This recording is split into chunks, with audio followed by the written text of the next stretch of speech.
ប្រពន្ធសម្លាញ់បងលៀបលេការពីកម្ដៅថ្ងៃឲ្យអូនរួចបងចុះហែទឹកហើយណាកុំហែទៅឆ្ងាយពេកណាកុំបារម្ភអីបងចុះទៅត្រជាក់បន្តិចទេតើបើងុយគេងទៅណាបងទៅបន្តិចទៀតមកវិញហើយ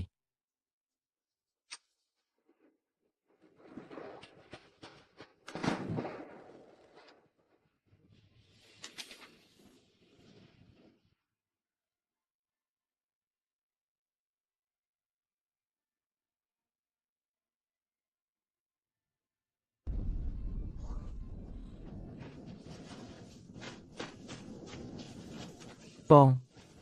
បង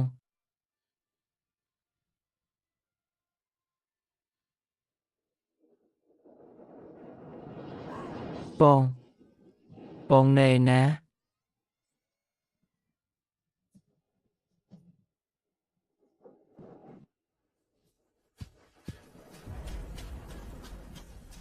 បងប្រុសជួយខ្ញុំផងតើបងឃើញ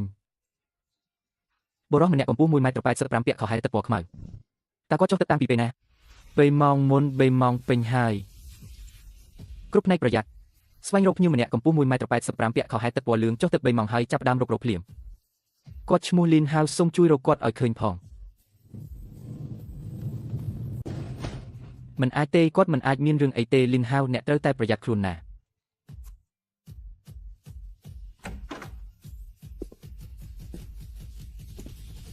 អ្នកស្រីស៊ូយើងបានរកក្នុងរង្វង់បេម៉ាយសមុទ្រហើយតែមិនទាន់រកឃើញគាត់នៅឡើយទេ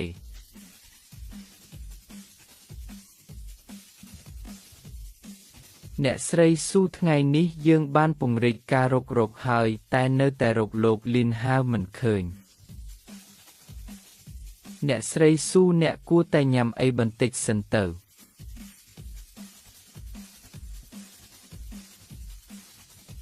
អ្នកស្រីស៊ូតាមបទពិសោធន៍យើងបើបាត់ខ្លួនលើសពី72 ម៉ោងហើយឱកាសរស់គឺតិចណាស់អត់ទេចុះរបស់របរមានតម្លៃក្នុងបន្ទប់គាត់នៅគ្រប់ទេមានបាត់អីអត់ខ្ញុំទៅពិនិត្យមើលរបស់គាត់នៅគ្រប់ទាំងអស់ទូរស័ព្ទកាបូបលុយអត្តសញ្ញាណប័ណ្ណសូម្បីតែចិញ្ចៀនអាពាហ៍ពិពាហ៍យើងក៏នៅដែរតិចប្អូនស្រីឲ្យខ្ញុំធ្វើការនេះរាប់សិបឆ្នាំហើយឃើញរឿងចម្លែកច្រើនណាស់តើប្អូនបានគិតឲ្យច្បាស់ឬនៅប្រហែលជាគាត់មិនមែនជួបគ្រោះថ្នាក់ទេគឺគាត់ចង់លាក់ខ្លួនមិនចង់ឲ្យអ្នកណារកឃើញគាត់មិនអាចទៅរួចទេមិនអាចទៅរួចដាច់ខាត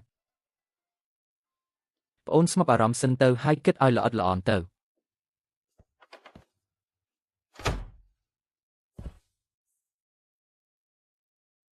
បងមិនបោះបង់អូនចោលទេមែនទេមើលអ្នកគ្រប់គ្រងស៊ូទៅមើលប្តីគាត់បាត់ខ្លួន1 ខែហើយគាត់នៅមានចិត្តមកធ្វើការទៀតតាមខ្ញុំមើលប្តីគាត់ប្រហែលជាកាប់លុយរត់តាមស្រីថ្មីបាត់ហើយមែនហើយលោកនាយកលីនមើលទៅស្លូតបូតណាស់មិននឹកស្មានថាគាត់លាក់ពុតបែបនេះសោះ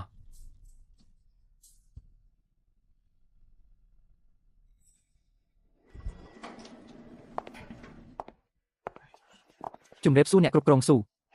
ខ្ញុំជាកូនជាងថ្មីឈ្មោះលីនស៊ីងឈឺថ្ងៃក្រោយសូមអ្នកជួយណែនាំខ្ញុំផងចាស់អ្នកគ្រប់គ្រងស៊ូទិដ្ឋភាពសមុទ្រនៅវៃហៃប្រហែលជាស្អាតខ្លាំងណាស់មែនទេ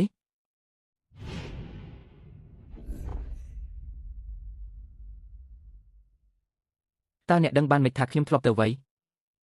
ខ្ញុំឃើញក្នុងសេចក្តីជូនដំណឹងរបស់ក្រុមហ៊ុនគេបានបញ្ជាក់ពីទីតាំងដែលអ្នកទៅសម្រាកលំហែសូមទោសលោកអ្នកគ្រប់គ្រងស៊ូខ្ញុំមិនបានតាំងចិត្តស៊ើបការឯកជនរបស់អ្នកទេអ៊ូហ្វាងធ្វើការងារក្នុងទូនីតិអ្នកឲ្យល្អទៅបានហើយលោកអ្នកគ្រប់គ្រងស៊ូចាំបន្តិចកិច្ចសន្យានេះមានចំណុចខ្លះខ្ញុំមិនយល់ចង់សូមយោបល់លោកហើយមិនដឹងថាអាចមានសំណាងអញ្ជើញលោកញ៉ាំបាយបានទេនោះជាស្នាមកន្លែងកាន់ប៊ិចយូរឆ្នាំប៉ុន្តែទីតាំងវាមិនដូចអ្នកធ្វើការការិយាល័យទេដូចជាកាន់កាំភ្លើងឬរបស់អ្វីផ្សេងទៀតមានបញ្ហាអ្វីនិយាយមកមិនបាច់ញ៉ាំបាយទេមួយទៀតតើអ្នកជានរណាឲ្យប្រាកដសុំទោសលោកស្រីស៊ូខ្ញុំពិតជាមិនគិតគូរឲ្យបានល្អ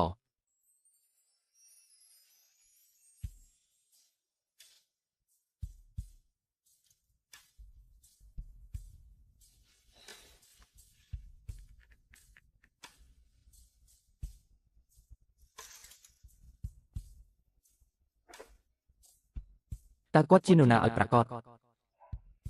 អ្នកនាងស៊ូឈីងយើងមកពីផ្នែកសវនកម្មរបស់ក្រុមហ៊ុនថ្ងៃនេះមកជួបអ្នកនាងដើម្បីផ្ទៀងផ្ទាត់រឿងហិរញ្ញវត្ថុរបស់លោកលីនហាវ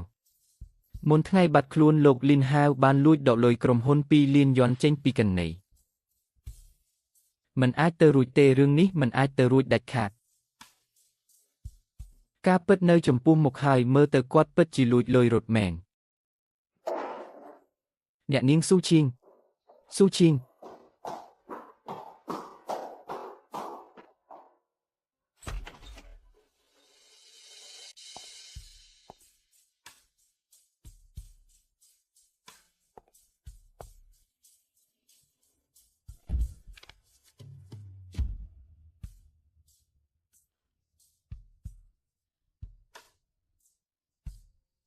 今天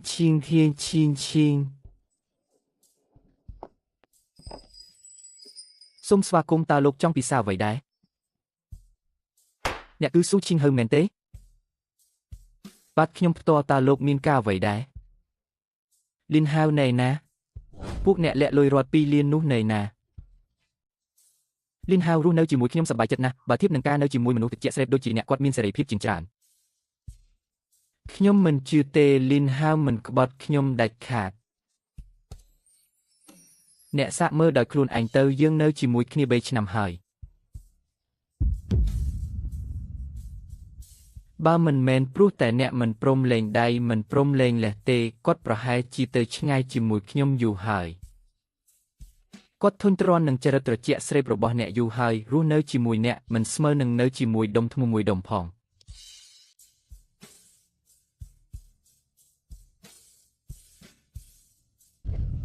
រូបថតទាំងនេះសុទ្ធតែជាការកុហកអ្នកជាអ្នកបង្កើតវាឡើងទាំងអស់កុហកចុះលុយ2លាននោះក៏ជាការកុហកដែរឬគាត់បានផ្ទេរលុយក្រុមហ៊ុនទាំងអស់មកឲ្យខ្ញុំគឺគាត់មានបំណងចង់ចាក់ចេញជាមួយខ្ញុំបើមិនមែនព្រោះតែអ្នកតាមរំខានទេពេលនេះពួកយើងប្រកាសជាបានទៅរស់នៅស្រុកថៃបាត់ហើយរាល់ពាក្យដែលអ្នកនិយាយខ្ញុំមិនជឿអ្នកឡើយរឿងលុយ2លាននោះខ្ញុំនឹងស៊ើបអង្កេតឲ្យច្បាស់ឯអត្តសញ្ញាណរបស់អ្នកខ្ញុំក៏នឹងពិនិត្យឲ្យច្បាស់ដែរទោះអ្នកធ្វើពុតយ៉ាងណាក៏ខ្ញុំនឹងរកភស្តុតាងឲ្យឃើញដែរ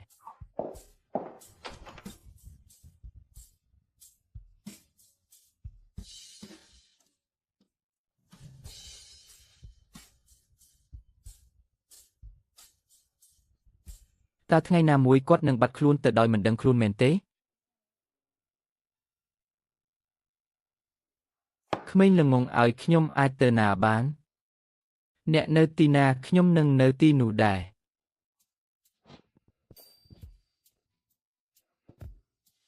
ជីងខ្ញុំនឹងមិនចាក់ចេញពីអ្នកឡើយទោះមានរឿងអ្វីកើតឡើងក៏ចិត្តខ្ញុំនៅជាមួយអ្នកជានិច្ច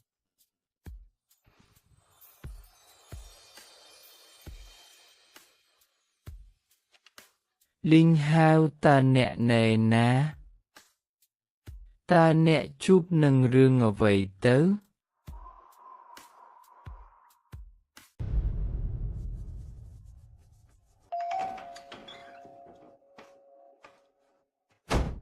ជីងខ្ញុំដាំស៊ុបមាន់ឲ្យអ្នកញ៉ាំទៅឲ្យក្តៅនឹងបានមានកម្លាំងដាក់នៅទីនោះទៅឈប់សរសេរទៅអ្នកមិនបានដេក3ថ្ងៃ3យប់ហើយមើលខ្លួនឯងមើលភ្នែកអ្នកផុតចូលថ្ពាល់កប៉ោងបើនៅតែបន្តបែបនេះទៀតរាងកាយអ្នកនឹងទ្រាំលែងបានហើយខ្ញុំត្រូវបោះពុំ500សន្លឹកទៀតស្អែកខ្ញុំនឹងទៅចែកនៅស្ថានីយ៍យោធភ្លើងនឹងឡានក្រុងរឿងនេះកន្លងផុត1ខែហើយក្រុមជួយសង្គ្រោះនៅសមុទ្រគេដុតខ្លួនអស់ហើយបើវាជាគ្រោះថ្នាក់ធ្លាក់ទឹកមែនគេរកឃើញយូរហើយកុំបោកខ្លួនឯងទៀតអីគាត់ប្រហែលជាលួចលុយរត់តាមគេបាត់ហើយលីហាវមិនមែនមនុស្សបែបហ្នឹងទេពួកយើងនៅជាមួយគ្នា5ឆ្នាំពេញគាត់ស្រឡាញ់ខ្ញុំប៉ុណ្ណាខ្ញុំដឹងច្បាស់ជាងគេគាត់មិនបោះបង់ខ្ញុំចោលបែបនេះទេខ្ញុំដឹងថាអ្នកពិបាកចិត្តខ្ញុំក៏មិនចង់បង្ខំអ្នកដែរម៉ាក់ខ្ញុំពឹងគេណែនាំអ្នកស្គាល់ម្នាក់ឲ្យអ្នកគាត់ជាមនុស្សល្អចង់ឲ្យអ្នកទៅញ៉ាំបាយជាមួយគាត់ស្គាល់មិត្តថ្មីខ្លះទៅនឹងបានធូរចិត្តថ្ងៃណាដែលមិនទាន់រកឃើញគាត់ឬមិនទាន់ឃើញសាកសពគាត់គឺមានន័យថាគាត់នៅរស់ខ្ញុំនឹងរងចាំគាត់នៅទីនេះគាត់ប្រកាសជាត្រឡប់មករកខ្ញុំវិញ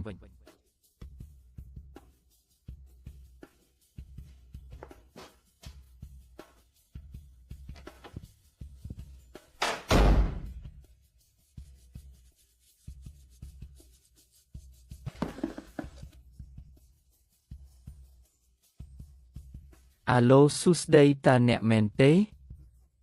ឥឡូវអ្នកនៅណាសួស្តីអ្នកនាងនេះជាសន្តាគារវៃហៃយិនឋានយើងមានប្រូម៉ូសិនពិសេសសម្រាប់រដូវក្តៅស្នាក់នៅ2យប់ថែម1យប់តើអ្នកនាងត្រូវការកក់ទេ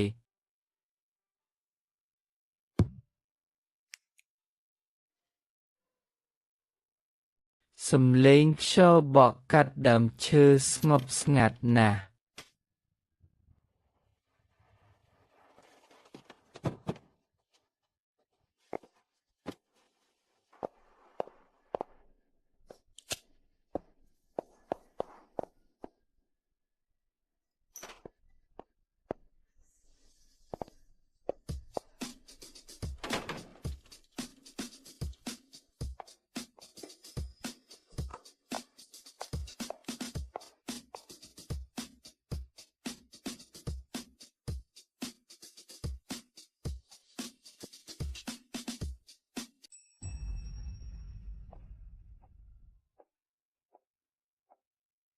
អ្នកនាងស៊ូមកទៀតហើយ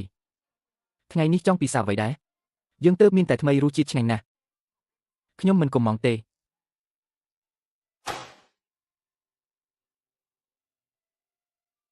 ខ្ញុំមិនយល់ពីន័យរបស់អ្នកនាងស៊ូទេមិនយល់ទេទីមួយរូបនេះថតក្នុងស្ទូឌីយ៉ូមិនមែនថតនៅមាត់សមុទ្រពេលថ្ងៃត្រង់ទេមិនអាចថតចេញមកបែបនេះបានទេទី2លេខ0មានប្រជ្រួយក្រោយត្រចៀកឆ្វេងតែក្នុងរូបនេះអត់មានទេទី3ខោខ្លីនឹងម៉ូដចាស់ឆ្នាំមុនត្រង់ជើងខោមានប្រហោងក្នុងរូបក៏មានដែរស៊ូឈីងហឺរូបនេះគេកាត់ទេអ្នកមិនមែនជាជនទី3អីនោះទេស៊ូអ្នកនាងកាត់សេចក្តីលឿនពេកហើយមុំថតនឹងពន្លឺខុសគ្នាវាជារឿងធម្មតាទេមិនអាចគ្រាន់តែសម្ដីអ្នកមកបដិសេធទំនាក់ទំនងខ្ញុំជាមួយលីងហៅបានទេទំនាក់ទំនងនឹងមែនទេនេះខ្ញុំឲ្យគេជួយឆែកមើលហាងអ្នកកន្លះឆ្នាំនេះចំណូលខែល្អបំផុតបានតែ 8,000 ថ្លៃឈ្នួលក៏មិនគ្រប់ផងអ្នកនៅចាំហាងខាតនេះរាល់ថ្ងៃមិនធ្វើកម្មវិធីមិនរកភ្ញៀវបើកបិទហាងទៀងម៉ោងអ្នកបើហាងកាហ្វេគឺคล้ายធ្វើជាកន្លែងតាក់ទងឲ្យលីងហៅទៅជារឿងពិតបានខ្ញុំមានការវិភាគ3ថ្ងៃម៉ោង 8:08 នាទីព្រឹកដល់ហាង 9:45 នាទីត្រឡប់ទៅផ្ទះម៉ោង 2:30 រសៀលមកហាងវិញម៉ោង 9 យប់បិទហាង3ថ្ងៃពេញមិនជួបមិត្តភ័ក្តិមិនទទួលទូរស័ព្ទអេជិនទេស៊ូឈីងហឺនេះមិនមែនរស់នៅទេនេះដូចកំពុងបំពេញបេសកកម្មអ្នកឆ្លាតជាងខ្ញុំគិតច្រើនណាស់ដូច្នេះអ្នកមិនទាន់បរិច្ចាគប្រាក់មែនទេគាត់នៅកំពុងធ្វើរឿងនេះគាត់កំពុងស៊ើបអ្វីមែនទេតើគាត់ជួបគ្រោះថ្នាក់មែនទេខ្ញុំនិយាយមិនបានទេហេតុអ្វីនិយាយមិនបានខ្ញុំជាប្រពន្ធគាត់ខ្ញុំមានសិទ្ធិដឹងថាគាត់សុខសប្បាយអត់អ្នកមិនដឹងទេថាអ្នកកំពុងលាក់បាំងរឿងអ្វីឲ្យខ្ញុំជួយទទួលខុសត្រូវជាមួយក៏មិនបានដែរឬក្នុងភ្នែកអ្នកទាំងឡាយខ្ញុំគ្មានតម្លៃដល់ថ្នាក់នឹងមែនទេព្រោះតែអ្នកជាប្រពន្ធគាត់ទើបមិនអាចឲ្យអ្នកពាក់ព័ន្ធបានស៊ូឈីងឲ្យរឿងខ្លះវាស្មុគស្មាញណាស់ពាក់ព័ន្ធមនុស្សច្រើនពេកដឹងកាន់តែតិចកាន់តែមានសុវត្ថិភាពអ្នកមិនប្រាប់ក៏មិនអីដែរខ្ញុំរកដោយខ្លួនឯងខ្ញុំចង់ដឹងណាស់ថាជាងជឹងហ្វឹងលាក់រឿងអាក្រក់អ្វីខ្លះ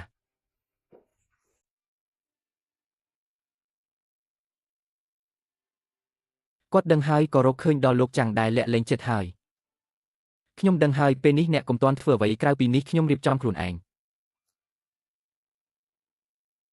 មើលគាត់ចុះធ្វើដូចគ្មានរឿងអ្វីសោះប្តីគេរត់ចោលបាត់ហើយនៅមកធ្វើការរាល់ថ្ងៃចិត្តធំមែននឹងហើយខ្ញុំថាគាត់ប្រហែលជាដឹងយូរហើយពីអ្នកប្តីប្រពន្ធនឹងសម្ដែងរឿងជាមួយគ្នាស្ដាប់ណារឿងក្រុមហ៊ុនកឹបកេងប្រាក់គេប្តឹងទៅខាងជំនាញហើយគេទទួលរឿងហើយគេអាចនឹងហៅអ្នកទៅសួរនាំត្រៀមខ្លួនទៅបើគ្មានរឿងអ្វីទៀតទេសូមលោកត្រឡប់ទៅវិញទៅខ្ញុំនៅមានការងារត្រូវធ្វើ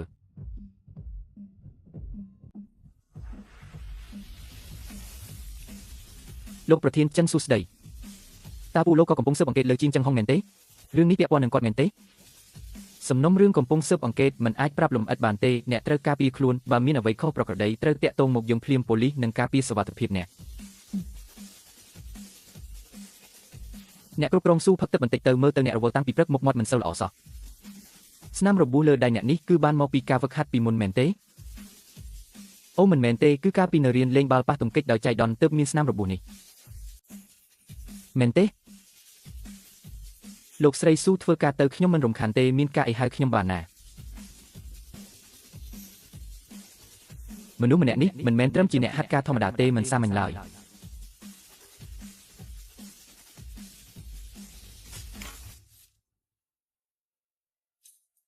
នេះជាអន្ទាក់ឬក៏លេខ0អប់រំផ្ដល់សញ្ញាឲ្យខ្ញុំមែន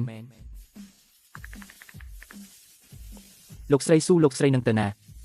ទៅរឿងផ្ទាល់ខ្លួនបើផ្នែកសវនកម្មរកខ្ញុំឲ្យគេរងចាំខ្ញុំមកវិញយកសោនោះទៅឥឡូវទៅកាន់សួនជីមជាហើយ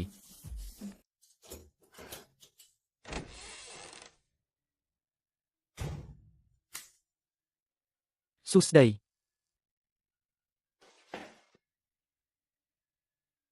ចេញទៅឲ្យឆ្ងាយ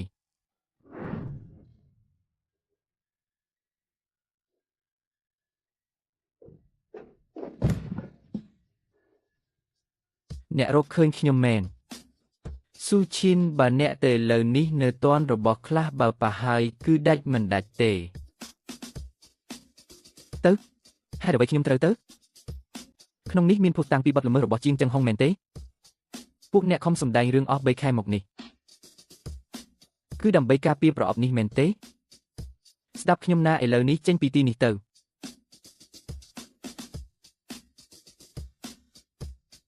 មនុស្សរបស់ជាងចឹងហុងអាចមកដល់គ្រប់ពេលអ្នកនៅទីនេះគ្រោះថ្នាក់ណាស់ខ្ញុំមិនខ្លាចគ្រោះថ្នាក់ទេខ្ញុំគ្រាន់តែចង់ដឹងថាលេខ0នៅណា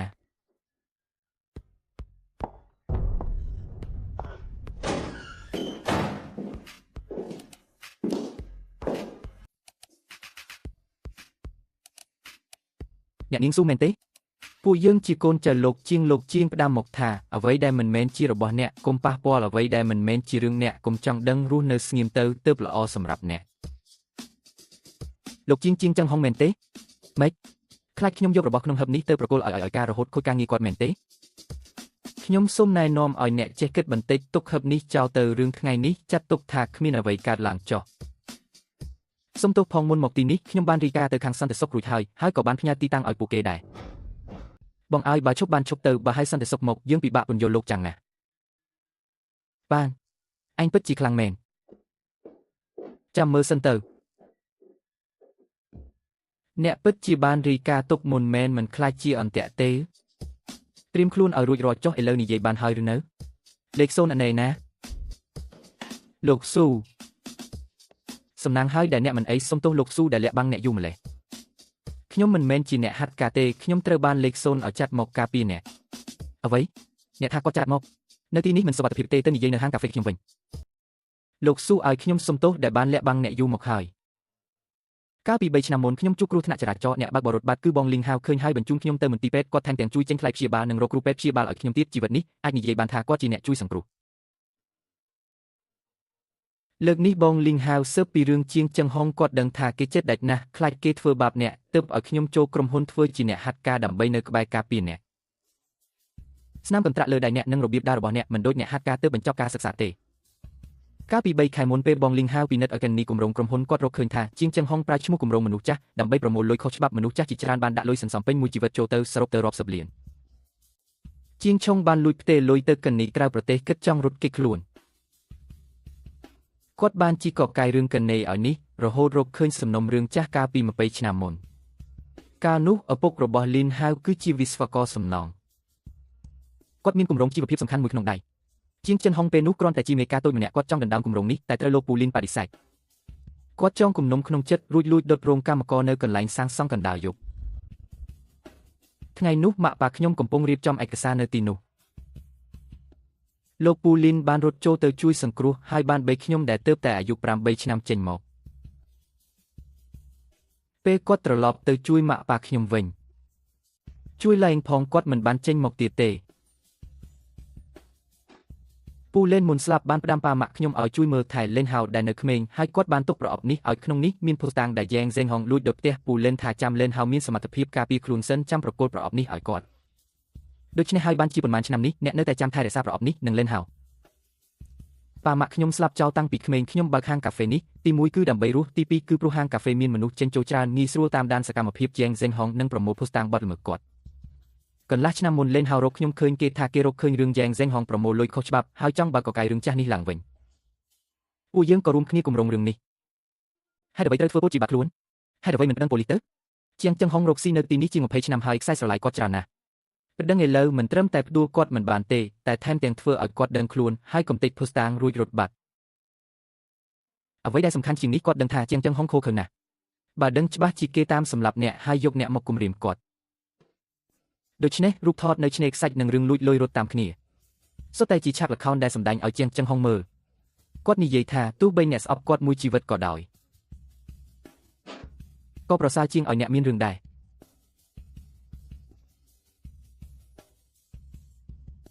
ចុះ3ខែនេះគាត់លាក់ខ្លួននៅណាអ្នកប្រហែលជាលំបាកខ្លាំងណាស់ហើយមែនហើយសុំទោសផងស៊ូឈីងមានតែធ្វើឲ្យគ្រប់គ្នាគិតថាគាត់ក្បត់អ្នកហើយអ្នកទាំងពីរដាច់ទំនាក់ទំនងនឹងគ្នាដាច់ស្រឡះទើបជាងចឹងហុងគិតថាអ្នកគ្មានតម្លៃប្រើប្រាស់ហើយមិនចាប់អារម្មណ៍លើអ្នកទៀតតែពេលនេះគាត់នៅណាខ្ញុំចង់ជួបគាត់ខ្សែសង្វាក់ភស្តុតាងទៀតគ្រប់គ្រាន់ហើយប៉ូលីសក៏កំពុងស៊ើបអង្កេតដែរដល់ពេលត្រូវចាប់ខ្លួនហើយគាត់ថារងចាំយកឯកសារបញ្ជាក់ទឹកប្រាក់ធនាគារចុងក្រោយបានគាត់នឹងមកជួបអ្នករសៀលស្អែកនៅទីនេះដែលគាត់នឹងមកយើងនឹងយកភស្តុតាងទាំងអស់ទៅដាក់ជូនឲ្យការបានខ្ញុំនឹងរងចាំគាត់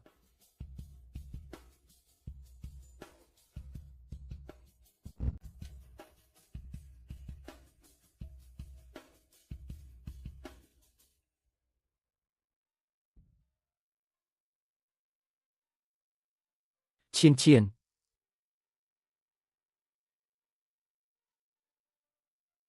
សុំទោសណាឈៀនដែលធ្វើឲ្យអ្នកពិបាកចិត្តទុកឲ្យអ្នករែកពុនម្នាក់ឯងយូរម្លេះអ្នកនៅដឹងថាខ្ញុំពិបាកចិត្តដែរហីលីនហៅអ្នកមិនក៏ល្ងងម្លេះរឿងធំប៉ុណ្ណឹងអ្នកបែរជាមិនប្រាប់ខ្ញុំសំបីតែមួយម៉ាត់អ្នកមិនខ្លាចថាខ្ញុំគិតថាអ្នករត់ចោលមែនទេមិនខ្វល់ពីអ្នកមែនទេអ្នកមិនខ្លាចថាខ្ញុំស្អប់អ្នកមួយជីវិតទេខ្ញុំដឹងថាអ្នកមិនធ្វើបែបនោះទេខ្ញុំដឹងថាអ្នកនឹងរងចាំខ្ញុំហើយជឿជាក់លើខ្ញុំយើងនៅជាមួយគ្នាប៉ុន្មានឆ្នាំនេះអ្នកមានចរិតបែបណាខ្ញុំដឹងច្បាស់ណាស់កុំមកធ្វើជាដឹងចិត្តខ្ញុំអីបើមិនមែនព្រោះខ្ញុំរកឃើញថាអ្នកមានពិរុទ្ធហើយរកឃើញរឿងជាងចឹងហុងទេនោះតើអ្នកគិតចង់លាក់បាំងខ្ញុំរហូតមែនទេរឿងរ៉ាវទាំងអស់បានបញ្ចប់ហើយទើបហ៊ានត្រឡប់មកជួបខ្ញុំអ្នកគឺជាមនុស្សដែលខ្ញុំខ្វល់ខ្វាយបំផុតខ្ញុំមិនអាចឲ្យអ្នកមានរឿងអ្វីបានទេ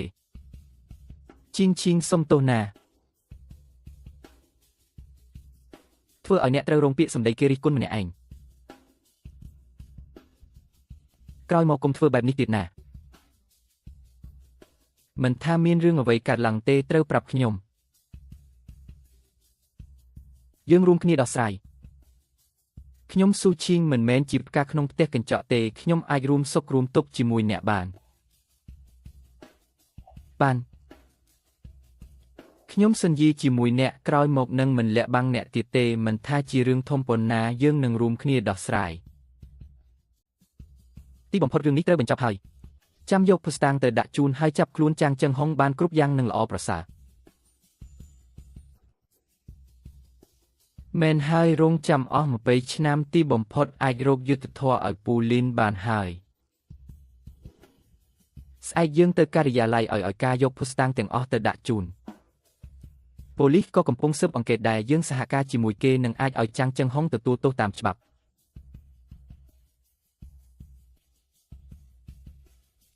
បានតាមចិត្តអ្នកចុះ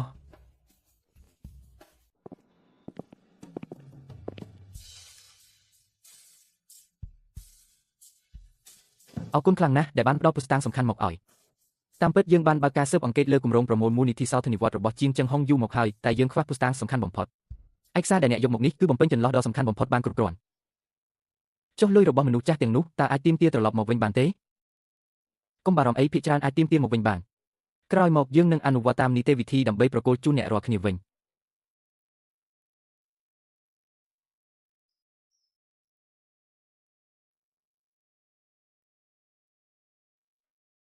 ទីបំផុតចប់ហើយ